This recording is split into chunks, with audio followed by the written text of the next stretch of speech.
நவக்கிரகங்களின் அருளை பெற நாம் கோவிலுக்கு சென்று நவக்கிரகங்களை சுற்றி வந்து பிரார்த்தனைகள் செய்வது வழக்கம். ஆனால் சில நேரங்களில் நம் வாழ்க்கையில் ஏற்படும் தடைகள், தாமதங்கள், பண கஷ்டம், மன நிம்மதியின்மை, உடல் ஆரோக்கிய பிரச்சனை இப்படி போன்றவற்றைக்கு நவக்கிரகங்களின் பாதிப்பும் ஒரு காரணமாக இருப்பதாக நமது ஜோதிட சாஸ்திரங்கள் சொல்கின்றன. இன்றைய பதிவில் நவக்கிரகங்களின் முழுமையான அருளை பெறவும் அவர்களின் நல்லாசியை ஈர்க்கவும் உதவும் ஒரு சக்தி வாய்ந்த தெய்வீக நவக்கிரக மந்திரத்தை பதிவில் பார்க்க போகின்றோம். பக்தியுடனும் நம்பிக்கையுடனும் கேட்பதன் மூலம் மன நிம்மதி, நேர்மறை எண்ணங்கள் மற்றும் பண வரவும் ஏற்படும்.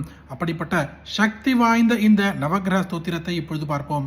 ஓம் சிரோமே பாது மார்த்தாண்டோ கபாலம் ரோஹிணி பதிஹி முகமங்காரகஃ பாது கண்டஸ்ச சசிநந்தனஹ புத்திம் ஜீவः சதா பாது ஹிருதயம் भृगुनन्दनः ஜடரம் ச शनिः पादु जिह्वां मेदिति नन्दनः पादौ केतुः सदा पादु वाराः सर्वाङ्गमेव च हितयोष्टौ दिशः पान्तु नक्षत्राणि वपुः सदा अंसौ राशिः सदा पादु योगाश्च स्थैर्यमेव च गुह्यं लिङ्गं सदा पान्तु सर्वे ग्रहाः शुभप्रदाः अनिमादीनि सर्वाणि लभते यः पठेत् ध्रुवम् एतां रक्षां पठेत्यस्तु भक्त्या सप्रयतः सुधीः सचिरायुः सुखी पुत्री रणे च विजयी भवेत् अपुत्रो लभते पुत्रं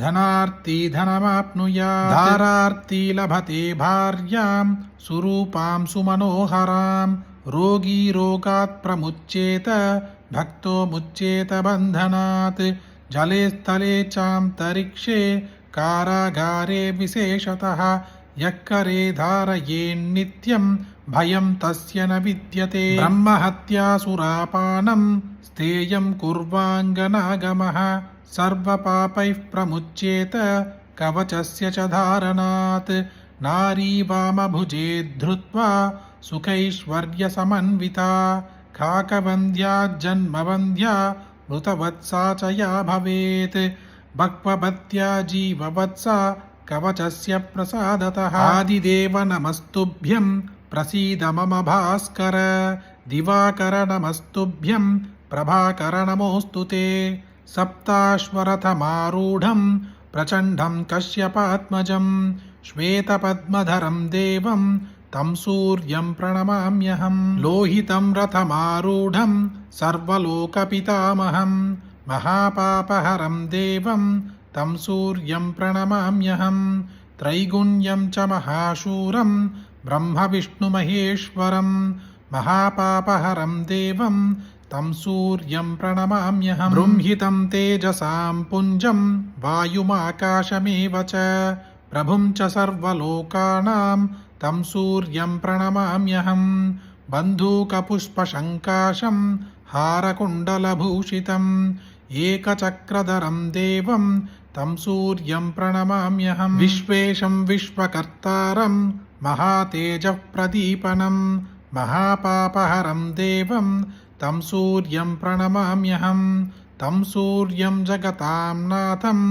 ज्ञानविज्ञानमोक्षदं महापापहरं देवं तं सूर्यं प्रणमाम्यहं सूर्याष्टकं पठेन्नित्यं ग्रहपीडाप्रणाशनं अपुत्रो लभते पुत्रं दरिद्रो धनवान् भवेत् आमिषं मधुपानं च यः करोति रवेर्दिने सप्तजन्म भवेत् रोगी जन्मकर्म दरिद्रता स्त्रीतैलमधुमांसानि यत्यजन्ति रवेर्दिने நவ்யாதிசோகதாரித்யம் சூரியலோகம் சகச்சதி.